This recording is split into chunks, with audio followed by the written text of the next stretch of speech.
In this video, I'll be showing you how to download songs in Spotify. If you find this video helpful, be sure to drop a like and subscribe. Now, you can download any individual songs directly, though putting them in a playlist is still the fastest way to batch save. So what you want to do is open up your Spotify application. Then, once you're here, find the album or playlist you want to go ahead and save. Let's say, in my instance, it's liked songs.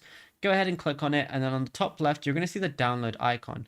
So go ahead and click on that. It says want to download your like songs, and it says download music to listen without Wi-Fi and save your mobile data with premium. So you are going to have premium for this. And on the desktop app, just navigate to the playlist or album, click the download toggle or arrow icon, and that's it. You'll be good to go. I can even download individual songs if I want to as well. And yeah, it's as simple as that. But obviously, if you want to just do a whole batch of them at once, just go ahead and click that little icon right there.